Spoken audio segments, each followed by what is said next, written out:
Good morning students, आम सादिया और आप सबका वेलकम है आपकी फेवरेट क्लास में। तो जैसा कि हमने इस चैप्टर के एक बड़े पार्ट को कवर कर लिया है, हमने एसेक्सुअल रिप्रोडक्शन तक देख रखा है। तो अगर आप इस वीडियो को, इस लेक्चर को पहली बार देख रहे हैं तो आप लेक्चर 1 से पढ़ते हुए आइए, तो आपके लिए ज़्यादा बेनिफिशियल होगा। इसको आप बिल्कुल रेगुलर क्लासरूम जैसे पढ़िए, वीडियो की तरह मत पढ़िए, ठीक है। अगर आप पढ़ने बैठे हैं तो कॉपी पेन लेके बैठिए और जो मैं पढ़ा रही हूँ उसको आप नोट भी कीजिए, बिकॉज़ ये आपके लिए एक नोट्स भी बन जाएंगे आपके पढ़ते पढ़ते, ठीक है। ये चीज़ करिए। और अगर आपको मेरी वीडियोस नहीं मिल रहे, पता नहीं कि वीडियो हम कहाँ से लेक्चर 1 से ढूंढें, तो इस वीडियो के जस्ट नीचे देखिए सादिया खान लिखा होगा, उस पर आप प्रेस कीजिए तो वहाँ पे आपको लेक्चर 1 से सारे वीडियोस मिल जाएंगे। अगर आप इस चैनल पे नए हैं तो सब्सक्राइब कर लीजिए, इसके जस्ट नीचे सब्सक्राइब बटन दिया होगा, सब्सक्राइब पे प्रेस करें, फिर आपको बेल आइकन का ऑप्शन आएगा, उसको प्रेस कर लें तो ये चैनल आपका सब्सक्राइब हो जाएगा और जितनी भी वीडियोस हैं वो आपके इनबॉक्स तक आते रहेंगे, आने वाली वीडियोस। चलिए, हम ये बात जान चुके हैं, अब हम सेक्सुअल रिप्रोडक्शन का टॉपिक स्टार्ट करते हैं। चलिए, तो सेक्सुअल रिप्रोडक्शन बेसिकली होता क्या है? सेक्सुअल रिप्रोडक्शन में एक ऑफस्प्रिंग का फॉर्मेशन होता है, एक न्यू ऑर्गेनिज्म का, एक बच्चे का फॉर्मेशन होता है। वो फॉर्मेशन होता कैसे है? जब टू गैमेट्स आपस में फ्यूज़ करते हैं। वो गैमेट कौन कौन से होंगे? वो गैमेट, एक गैमेट होंगे मेल और एक होंगे फीमेल गैमेट। वो दो गैमेट आपस में फ्यूज़ करेंगे और फ्यूज़ करके क्या बनाएंगे? जाइगोट बनाएंगे और जाइगोट डेवलप हो जाएंगे एक न्यू ऑर्गेनिज्म में। तो एक दो ऑर्गेनिज्म है, एक मेल है और एक फीमेल है। मेल ने अपने स्पर्म को रिलीज़ किया, मेल गैमेट, फीमेल ने अपनी ओवम को रिलीज़ किया, फीमेल गैमेट। दोनों गैमेट आपस में फ्यूज़ कर गए। क्या कर गए? आपस में फ्यूज़ कर गए और फ्यूज़ करके क्या बताया उन्होंने? एक जाइगोट का फॉर्मेशन किया। जो फ्यूज़ किया हुआ जो बॉडी होता है ना, उसको हम जाइगोट बोलते हैं। अब ये जाइगोट थोड़ा सा बड़ा हो जाएगा, थोड़ा सा डेवलप हो जाएगा, तो उसको बोलेंगे ये तो एम्ब्रियो बन गया। अब ये एम्ब्रियो थोड़ा सा और बड़ा होगा तो एक न्यू बेबी, एक न्यू ऑर्गेनिज्म बन जाएंगी। तो ये होता है कि पूरे के पूरे सेक्सुअल रिप्रोडक्शन में। अब आप कह रहे होगे कि गैमीट क्या होता है? आई थिंक गैमीट्स की बेसिक इन्फॉर्मेशन आप सबको पता होगा गैमीट क्या होता है, लेकिन आपको पता है गैमीट जितने भी लिविंग ऑर्गेनिज्म होते हैं, चाहे वो लोअर हो हायर हो, सभी गैमीट रिलीज़ करते हैं। अब ये गैमीट क्या होता है? ये गैमीट एक ऐसी रिप्रोडक्टिव सेल होती है, एक ऐसी रिप्रोडक्टिव सेल होती है जिसमें कैपेसिटी होती है कि यहाँ पे दो गैमीट, ये एक ऐसी रिप्रोडक्टिव सेल होती है जिसमें कैपेसिटी होती है कि वो अपने जैसे न्यू ऑर्गेनिज्म को बना सके फ्यूज़ करने के बाद, राइट। तो यही होती है गैमीट, और गैमीट को हम जर्म सेल भी कहते हैं, राइट। ओके, अब हम देखते हैं कि अब ये जो गैमीट होता है उसको रिलीज़ कौन करता है? तो पहली बात तो डिफ्यूजन ऑफ गैमीट में कम फ्रॉम, जो गैमीट जो होती है कहाँ से आ सकता है? फ्रॉम द सेम इंडिविजुअल, मतलब कि ये सेम ऑर्गेनिज्म से भी आ सकती है। सेम ऑर्गेनिज्म से, तो मैंने बताया था आपको कि एक ऑर्गेनिज्म होगी जिसके पास दोनों स्ट्रक्चर होंगे, मेल भी होंगे फीमेल भी होंगे, उसको हम हर्माफ्रोडाइट कहते हैं। सब भूल गए? कुछ याद नहीं है? आप लोग रिवाइज कीजिए, याद है तो बहुत अच्छी बात है। तो क्या होता है हर्माफ्रोडाइट? एक वैसी बॉडी, एक वैसी सिंगल बॉडी जिसमें मेल रिप्रोडक्टिव स्ट्रक्चर भी हो, ठीक है, जो कि मेल स्पर्म को भी रिलीज़ कर सके, जिसके पास फीमेल रिप्रोडक्टिव स्ट्रक्चर हो, मतलब ये फीमेल ओवम को भी रिलीज़ कर सके। ऐसी बॉडी को क्या बोलते हैं? ऐसी बॉडी को बोलते हैं हर्माफ्रोडाइट, जिसमें जो स्पर्म भी रिलीज़ कर सके और ओवम भी रिलीज़ कर सके। यस, ऐसी बॉडी होती है, उसको बोलते हैं हर्माफ्रोडाइट बोलते हैं। इसके बारे में मैंने आपको पढ़ा रखा है, ओके। तो ऐसी, मतलब उसको बोलते हैं हर्माफ्रोडाइट बोलते हैं, और बाइसेक्सुअल ऑर्गेनिज्म भी कहते हैं। तो बाइसेक्सुअल ऑर्गेनिज्म है, वो ओवम भी रिलीज़ कर रहा है, वो स्पर्म भी रिलीज़ कर रहा है, तो आपस में फ्यूज़ कर जाएगा और न्यू ऑर्गेनिज्म का फॉर्मेशन कर देगा। तो ऐसा भी हो सकता है। अच्छा, और क्या से हो सकता है? यूनिसेक्सुअल ऑर्गेनिज्म, मतलब जैसे कि हम लोग, जैसे कि नॉर्मल ऑर्गेनिज्म जो होते हैं कि एक ही बॉडी है, उस पर एक ही रिप्रोडक्टिव स्ट्रक्चर है। एक मेल है तो उसके पास मेल रिप्रोडक्टिव स्ट्रक्चर होगा, एक फीमेल है तो उसके पास फीमेल रिप्रोडक्टिव स्ट्रक्चर होगा। आपस में मेल फीमेल रिप्रोडक्टिव क्या होंगे? इसमें से गैमीट रिलीज़ होंगे और ये गैमीट फिर फ्यूज़ होकर जाइगोट बनेंगे और फिर ये न्यू ऑर्गेनिज्म का फॉर्मेशन कर देगा। तो ऐसे ही होगा यूनिसेक्सुअल में, ठीक है।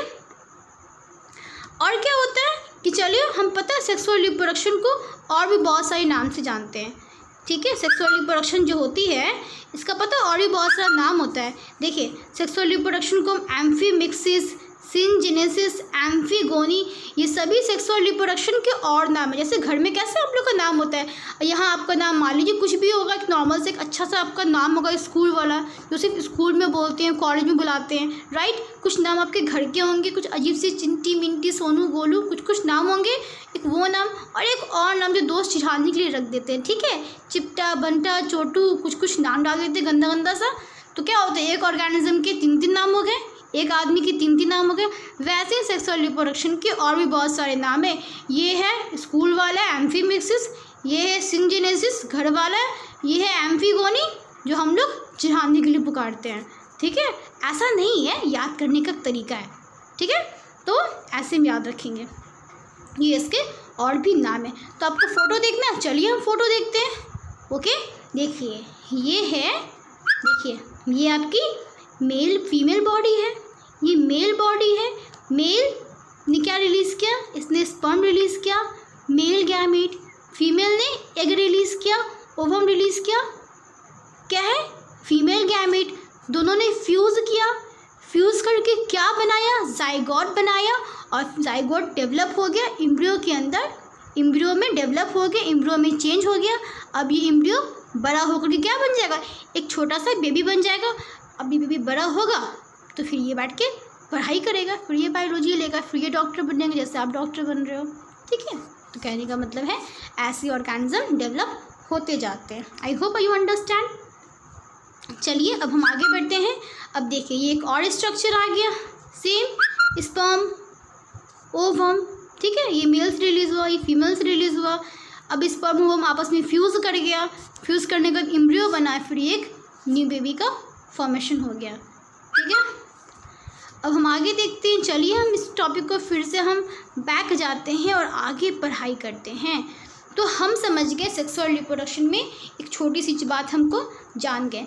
अब हम जानते हैं कि ये जुवेनाइल फेज क्या होता है, वेजिटेटिव फेज क्या होता है। देखो जुवेनाइल फेज, वेजिटेटिव फेज उस फेज को बोलते हैं जब इंसान ना बड़ा नहीं, जब वो रिप्रोडक्टिवली मैच्योर नहीं हुआ होता है, जब वो बच्चे होते। बोलते तुम तो बच्चे, तुम्हें बात समझ में नहीं आएगी, तो क्या बोलेंगे, अरे तुम तो भी जुवेनाइल फेज में हो, तुमको क्या पता कि पढ़ाई का कितना बोझ होता है। आजकल बच्चों को भी बहुत पढ़ने के लिए दिया जाता है, क्या करोगे, पढ़ाई पढ़ता ही है, इसके अलावा कोई ऑप्शन भी नहीं है। चलो कोई दिक्कत नहीं, हम पढ़ेंगे और लाइफ में कुछ बड़ा करके दिखाएंगे, ओके। तो क्या होता है, जुवेनाइल फेज जो होती है, बाल अवस्था, बचपन वाली फेज को क्या बोलते हैं हम, जुवेनाइल फेज बोलते हैं एनिमल के अंदर। अगर प्लांट्स, अगर बच्चा है, प्लांट्स अगर स्कूल जाने वाला है, प्लांट स्कूल जाते हैं क्या, नहीं जाते हैं, लेकिन प्लांट्स बच्चे तो होते होंगे ना, छोटे छोटे तो होते होंगे ना।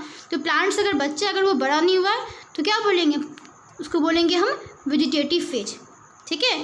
So it is the period of growth is in an individual organism after it's birth and before it's reaches reproductive maturity. मतलब बर्थ के बाद और रिप्रोडक्टिवली मैच्योर होने से पहले की जो एज होती है, मतलब बर्थ के बाद और रिप्रोडक्टिव मैच्योरिटी होने से पहले की जो एज होती है उसको क्या बोलते हैं, उसको एनिमल में हम जुवेनाइल और प्लांट में हम वेजिटेटिव फेज बोलते हैं। आई थिंक आप समझ गए होंगे मैं क्या बोलना चाह रही हूँ, ठीक है। अब आप लोग इसका फ़ोटो देखेंगे, चलिए इसका फ़ोटो देखते हैं। देखिए ये सब तो हम देख चुके थे, अब देखिए ये है प्लांट्स की लाइफ, ये है किसकी लाइफ है, प्लांट की लाइफ। प्लांट अभी बच्चा है, अभी वेजिटेटिव फेज में है। अब प्लांट थोड़ा बड़ा हो जाएगा तो आ जाएगा रिप्रोडक्टिव फेज, तो ये खूब सारा फ्लावर को प्रोड्यूस करेगा, सुंदर सुंदर फ्लावर देगा, सुंदर सुंदर फ्रूट्स देंगे, मतलब टेस्टी टेस्टी फ्रूट देगा। अब ये थोड़ा बड़ा हो जाएगा तो क्या बन जाएगा, तो ये बूढ़ा हो जाएगा, तो क्या बोलेंगे उसको हम, सेनेसेंस फेज, ठीक है। तो ये सेनेसेंस फेज जो है ये इसकी ओल्ड एज है। तो अभी ये बच्चा है, एडल्ट है, मतलब शादी करने वाली एज है, अब ये तो बूढ़ा हो गया, अब तो ये चला जाएगा दुनिया से, ठीक है।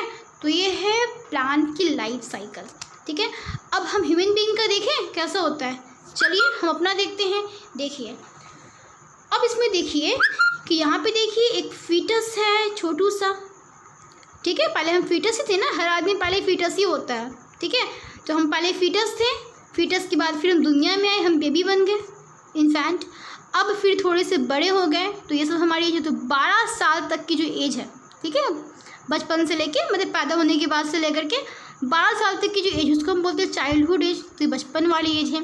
एक हमारा एडोलसेंस, एडोलसेंस कहने का मतलब जब हम टीन एजर होते हैं, जब हम 13 to 19 के बीच में होते हैं, उसको बोलते हैं एडोलसेंस, ठीक है। फिर हमारी एज होती है, फिर होती है हमारी एडल्ट एज, मतलब कि एडोलसेंस में क्या होती है, हमारे रिप्रोडक्टिव ऑर्गन्स, हमारे सेक्स ऑर्गन्स जो होते हैं वो डेवलप होना शुरू हो जाते हैं। मेल के अंदर क्या होता है, मेल के अंदर दाढ़ी मूंछ आना शुरू हो जाती है, उनकी वॉइस भारी हो जाती है, they become more stronger, more muscular, ठीक है। तो ये सब उनके अंदर चेंजेस आना शुरू हो जाती है। फिर फीमेल के अंदर बॉडी शेप चेंजेस होंगी, उनकी वॉइस पतली हो जाएगी। तो कहने का मतलब इस तरह से मेल एंड फीमेल्स में चेंजेस आना शुरू हो जाते हैं, ठीक है। लेकिन वो कम्प्लीटली मैच्योर कब होती है, जब वो एडल्ट हो जाते हैं, तो इसकी एडल्ट एज होती है और ये इसकी पसंद की ओल्ड एज हो जाती है, ठीक है। लेकिन एडोलसेंस में ये रिप्रोडक्टिवली एक्टिव हो जाते हैं, मतलब इस एज में they can produce similar kind of new organism. Adolescence में भी वो अपने ऐसे ऑर्गेनिज्म को प्रोड्यूस कर सकते हैं, बट चूँकि उनकी बॉडी कंप्लीट मैच्योर नहीं हुई होती है, इसलिए गवर्नमेंट भी हमारी 20 के बाद ही मैरिज करने के लिए कहता है, ठीक है। तो कहने की बात है, बस आप देख लीजिए, ये ह्यूमन की लाइफ साइकिल है, वो हमारी प्लांट की लाइफ साइकिल थी, ठीक है। तो जुवेनाइल फेज कौन सा होगा आप बताइए, इसमें बचपन वाली फेज कौन सी है, ये 12 ईयर तक कौन है, इसकी जुवेनाइल फेज है, ठीक है। समझ में आ गया। अच्छा, एक चीज़ और, अच्छा बताइए इसमें वेजिटेटिव फेज कौन सा है, तो सामने में लिखा है, इसमें आप क्या बताओगे, तो सामने में लिखा हुआ है, ठीक है। अब हम फिर से बैक जाते हैं और इसको आगे बढ़ते हैं, ठीक है। ये बात हम समझ गए। चलिए हमारे पास और भी कुछ टर्म्स आए हैं, अब हम इसकी पढ़ाई कर लेते हैं। अब देखिए क्या कहा हुआ है, एनुअल, बाइनियल, पेरिनियल, क्या होता है भाई ये सब। अब देखो हम पहले रीड करते हैं। The plant who complete their life cycle in one growing season, एक वैसा प्लांट जो अपनी लाइफ को एक ही ग्रोइंग सीजन में, मतलब एक टाइम ड्यूरेशन में अपनी लाइफ को कंप्लीट कर लेता है, तो उसको बोलते हैं एनुअल प्लांट। मतलब चलिए हम देखते हैं क्या होता है ये एनुअल, बाइनियल और पेरिनियल। अब देखो एक प्लांट जो अपनी लाइफ साइकिल को एक ग्रोइंग सीजन में कंप्लीट कर लेता है, उसको बोलते हैं एनुअल प्लांट। जैसे कि अगर हम इसकी बात करें, धान की बात करें, गेहूं की बात करें, सनफ्लावर, सूरजमुखी की बात करें, तो ये सब में क्या होता है कि इसकी लाइफ जो होती है मुश्किल से 6 महीने तक की होती है। 6 महीने में ये बच्चा बड़ा भी होता है, ठीक है, मतलब ये सीड थोड़ा बड़ा भी होता है, जुवेनाइल फेज में भी आता है, रिप्रोडक्टिव फेज में भी आता है, और इन सेंस बूढ़ा होकर मर भी जाता है, ठीक है। तो ये सब की 6 महीने की लाइफ होती है। अब 6 महीने से 1 साल तक की लाइफ होती है। तो जो एनुअल प्लांट होते हैं बेसिकली उनकी जो लाइफ होती है वो 1 साल के अंदर ही होती है, 1 साल से ज़्यादा नहीं होती है इसकी लाइफ, ठीक है। तो उसको बोलते हैं एनुअल प्लांट, जो कि एक ही ग्रोइंग सीजन में अपनी लाइफ को कंप्लीट कर लेता है, ठीक है। अब हम जानते हैं कि बाइनियल क्या होता है। अब बाइनियल क्या होता है, the plant who complete their life cycle into 2 growing season, मतलब जिसको अपनी लाइफ को कंप्लीट करने में, अपने जीवन को कंप्लीट करने में 2 ग्रोइंग सीजन लगता हो, मतलब जिनको अराउंड 2 साल लगता हो अपनी लाइफ को डेवलप करने में। मतलब कि वो 2 साल में क्या हुआ, वो बड़ा हो गया, मतलब जन्म लिया, फिर वो बड़ा हुआ, बड़ा होने का उसने अपने तरह बहुत सारे प्लांट को प्रोड्यूस किया, और फिर वो बूढ़ा होके मर गया। तो ये किस में आता है, इसको बोलते हैं बाइनियल। मतलब कि ये सारा का सारा काम जो है वो अपना 2 साल में कर लेगा, तो बाइनियल हो गया। अगर ये सारा काम अगर अपना ये 1 साल में ही कर लिया, या फिर जो इसका टाइम ड्यूरेशन है एनुअल का, चाहे वो 1 साल का हो चाहे वो 6 महीना का हो, तो उसमें कर लिया तो बोलेंगे एनुअल। और पेरिनियल क्या है, जब ये 2 साल से ज़्यादा टाइम लगाएगा अपनी लाइफ को कंप्लीट करने में, तो उसको बोलेंगे हम पेरिनियल, ठीक है।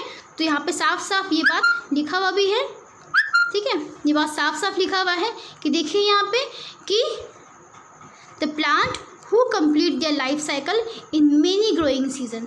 और वो मेनी ग्रोइंग सीजन क्या होगा, इन मेनी ईयर्स, और वो ईयर क्या होंगे, मोर देन 2 ईयर, ठीक है। तो उसमें साफ साफ ये लिखा हुआ है कि वैसे प्लांट जो अपनी लाइफ साइकिल को एक बार में कंप्लीट कर लिया, एक ईयर में एनुअल, 2 ईयर में बाइनियल, 2 से ज़्यादा पेरिनियल। ये सभी उनके एग्जाम्पल्स दिए हुए, इनको आप पढ़ लीजिए और कॉपी में लिख लीजिए। ये सभी नीट के लिए बहुत ही इंपॉर्टेंट है, ये सब मैं आपको नीट लेवल का पढ़ा रही हूँ। अब हम आगे बढ़ते हैं। आई होप ये हो चुका है, ये डायग्राम हम देख चुके हैं, हम ये भी देख चुके हैं। अभी हम आगे देखते हैं। देखिए हमने एक वर्ड यूज़ किया था, क्या यूज़ किया था? हर्माफ्रोडाइट। तो आपको समझ में नहीं आया होगा हर्माफ्रोडाइट क्या होता है। अगर आप पहले से पढ़ रहे हो तो आपको बिल्कुल पता होगा क्या होता है हर्माफ्रोडाइट। तो आप देख रहे होंगे, इसको हम प्लानेरिया बोलते हैं, इसका नाम प्लानेरिया है। जो प्लानेरिया है इसमें आप देख रहे होंगे कि टेस्टिस मेल पार्ट होती है, टेस्टिस ओवरी फीमेल पार्ट होती है, और दोनों एक ही में प्रेजेंट है। ठीक है, तो बेसिकली मेल फीमेल दोनों ही ऑर्गन एक में ही प्रेजेंट है, दोनों ही अपने गैमेट को प्रोड्यूस करेगा और फिर न्यू ऑर्गेनिज्म का फॉर्मेशन कर लेगा। ठीक है, तो देख रहे हैं एक ही बॉडी है जिसपे मेल स्ट्रक्चर भी है और फीमेल स्ट्रक्चर भी है, मेल स्ट्रक्चर भी है और फीमेल स्ट्रक्चर भी है। तो ये है हमारा हर्माफ्रोडाइट का एग्जाम्पल। अब हम आगे देखते हैं कि क्या होता है मोनोकार्पिक, क्या होता है पॉलीकार्पिक। तो चलिए इसको हम देखते हैं। क्या होता है monocarpic? The plant who produce flower only once in their life and after dying और डेथ यूजुअली। वैसे प्लांट जो अपनी लाइफ साइकिल को जो फ्लावर प्रोड्यूस करते होंगे, ठीक है, और उसके बाद फिर मर जाते हैं। मतलब क्या करते हैं, अपनी लाइफ में सिर्फ एक ही बार फ्लावर प्रोड्यूस करते हैं। जैसे मान लो कि इस एक प्लांट जिसकी 10 साल उम्र है, ये सिर्फ 10 साल जिएगा। ठीक है, तो ये अपने साल के पूरे 9 साल पूरे क्या किया, इसने कोई फ्लावर वगैरह प्रोड्यूस नहीं किया। ठीक है, लेकिन जैसे इसका 10वां साल आया तो उसने क्या किया, इसने जम के खूब सारे इसने फ्लावर प्रोड्यूस किए और बाद में क्या किए, इसके प्लांट से पूरे फ्लावर झड़ गए और ये मर गया। तो ऐसे प्लांट भी होते हैं, उसको क्या बोलते हैं, उसको बोलते हैं मोनोकार्पिक प्लांट। ऐसे कौन कौन से प्लांट होते हैं अगर आप देखें तो agave century plant, agave plant को हम सेंचुरी प्लांट भी बोलते हैं, बहुत बड़ा ट्री होता है बेसिकली ये। तो वो भी वैसे ही होती है कि इसमें भी एक बार मतलब कि इसकी माना जाता है कि 100 साल तक इसकी लाइफ होती है। तो अपनी ये आखिरी साल में, ठीक है, क्या करता है, ये बहुत सारे इसमें फ्लावर प्रोड्यूस होते हैं, उसके बाद फिर ये प्लांट मर जाता है, ये ट्री मर जाता है, बहुत पुराना ट्री होता है ये। अब बात करेंगे बैम्बू की, जो बांस की पेड़ होती है। तो उसमें भी देखना, जब बांस जब ख़त्म होने वाला होता है तो उससे पहले ये फ्लावरिंग प्रोड्यूस करता है, ये बहुत से फ्लावर को प्रोड्यूस करता है। उसके बाद फिर जो बैम्बू होता है वो ख़त्म हो जाता है। एक और इसका एग्जांपल है स्ट्रॉबिलियंथस कुंथियाना और नीला कुरिंजी। ये नीला कुरिंजी जो होता है, या फिर नीलगिरी हिल्स जिसको बोलते हैं, नीलगिरी, ठीक है, ये बहुत पॉपुलर है अपने नेम से, नीलगिरी के नाम से, इट्स वेरी पॉपुलर। अब ये नीलगिरी हिल्स होता क्या है, देखना आपको फ़ोटो। पहली बात तो ये कि 12 साल में they do flowering in 12 year once, मतलब कि 12 साल में ये एक बार फ्लावरिंग करता है। ठीक है, ये सब तो लाइफ में एक बार किया, इसने 12 साल में एक बार फ्लावरिंग किया। तो नीलगिरी जानना है कैसा होता है, फ़ोटो देखना है आपको। चलिए इसका हम फ़ोटो देखते हैं। देखिए कितनी खूबसूरत है ये, दिख रहा है एक पहाड़ है, इस पहाड़ पे देखिए पूरे में फ्लावर्स लगे हुए हैं, लिखा हुआ है नीला कुरिंजी ब्लूम्स। नीला कुरिंजी के पूरे यहाँ पे एक गार्डन है पूरी बड़ी सी, देख रहे हो आपको। ये 12 साल में एक बार ग्रो करता है, ये लास्ट 2018 में ग्रो किया था। ठीक है, अब ये फिर नेक्स्ट 12 ईयर्स के बाद आएगा। ठीक है, देखिए एक अगर नीला कुरिंजी को देखें, ठीक है, तो इस तरह का देखिए कितना खूबसूरत फ्लावर, ये बहुत खूबसूरत दिखता है। उस टाइम टूरिस्ट लोग बहुत घूमने आते हैं यहाँ पे। अभी थैंक यू नहीं हुआ, अभी हम और देखेंगे। ठीक है, चलिए तुम समझ गए क्या होता है मोनोकार्पिक। वैसे फ्लावर जो लाइफ में एक बार फ्लावर प्रोड्यूस करें, उसके बाद उनकी डेथ हो जाए तो उसको बोलते हैं हम नीला कुरिंजी फ्लावर। अब जानते हैं हम पॉलीकार्पिक क्या होता है। द प्लांट, क्या होता है polycarpic, the plant who produce flower only, नहीं sorry, in many growing season. क्या होते हैं वैसे प्लांट जो फ्लावर प्रोड्यूस करते हैं, बहुत सारे ग्रोइंग सीजन है। मतलब कि जैसे कि नॉर्मल फ्लावर्स कैसे होते हैं, नॉर्मल जो हमें रोज़ की बात करें तो उनके फ्लावर्स तो जनरली निकलते ही रहते हैं। ऐसा तो है ना कि फ्लावर निकला वो प्लांट मर गया, ऐसा होता है क्या, बिल्कुल भी नहीं। ऐसा होता है कि सनफ्लावर आज निकला है और कल देखा सनफ्लावर का पेड़ क्या हो गया, भगवान जी के पास पहुंच गया, ऐसा होता है क्या, बिल्कुल भी नहीं। तो पॉलीकार्पिक जो नॉर्मल जो फ्लावर्स जो हम देखते हैं अपने आसपास वो यूजुअली पॉलीकार्पिक होती है, जो अपने पूरे लाइफ साइकिल में कई बार फ्लावर को प्रोड्यूस करता है। That's called a polycarpic. Monocarpic जो एक बार प्रोड्यूस करता है, जो अभी हम देखे हैं जस्ट। अब देखा है मोड ऑफ सेक्सुअल रिप्रोडक्शन। क्या है भाई ये मोड ऑफ सेक्सुअल रिप्रोडक्शन, ज़रा देखिए इसे हम। चलो ठीक है, हम देखिए हो गया सेट ये। अब देखो क्या होता है मोड ऑफ सेक्सुअल रिप्रोडक्शन की अगर बात करें हम, व्हाट इज़ दिस, तो इसमें क्या होता है कि इसको हम सेक्सुअल रिप्रोडक्शन को हम सिनगैमी के नाम से जानते हैं, राइट। जैसे हमने एक पहले नाम भी यूज़ किया था, तो सेक्सुअल रिप्रोडक्शन बेसिकली हम सिनगैमी के नाम से जानते हैं। सिनगैमी क्या होता है, fusion of male and female gamete completely, मतलब मेल गैमेट और फीमेल गैमेट के कंप्लीट फ्यूजन को क्या बोलते हैं हम, सिनगैमी बोलते हैं। यहाँ पे मेल गैमेट और फीमेल गैमेट कंप्लीट फ्यूज़ किया, मतलब कि मेल फीमेल गैमेट का न्यूक्लियस कंप्लीट फ्यूज़ किया, ये इसका एक्चुअल डेफिनेशन होगा। तो ये होता है सिनगैमी। सिनगैमी टर्म को दिया किसने था, सिनगैमी की डिस्कवरी की थी स्ट्रेसबर्गर ने। तो सिनगैमी की डिस्कवरी किसने की थी, स्ट्रेसबर्गर ने की थी।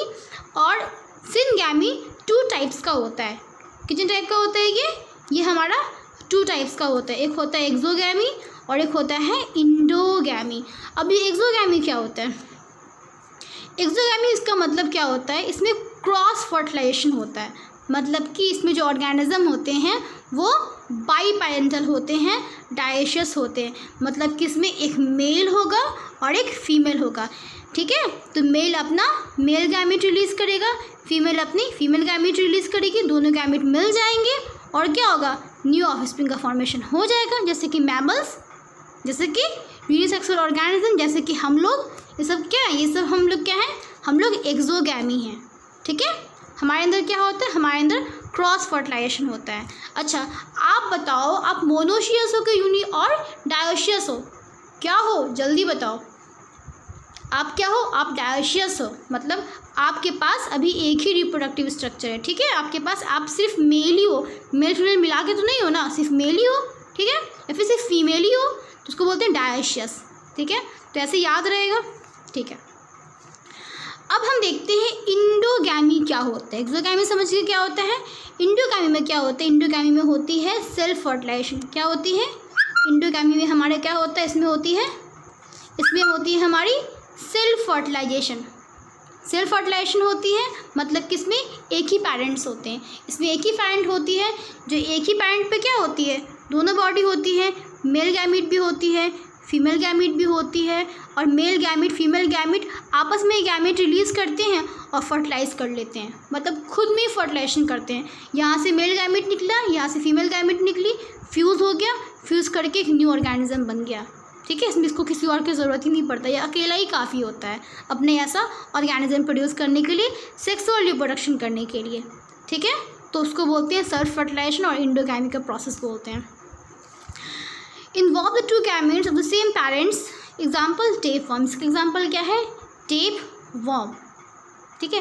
वैसे जो हर्माफ्रोडाइट पता है बहुत कॉमन है, बहुत सारे ऑर्गेनिज्म हर्माफ्रोडाइट है, ठीक है। जैसे कि अभी प्लानेरिया दिखाया था आपको इससे पहले, इसके अलावा लीच होता है, ये सभी के सभी हर्माफ्रोडाइट होते हैं। लेकिन पता है बात यहाँ पे ये है कि जितने भी हर्माफ्रोडाइट होते हैं उनके पास मेल फीमेल गैमेट दोनों तो होते हैं, लेकिन वो कभी सेल्फ फर्टिलाइजेशन नहीं करते हैं, वो हमेशा क्रॉस फर्टिलाइजेशन करते हैं, ठीक है।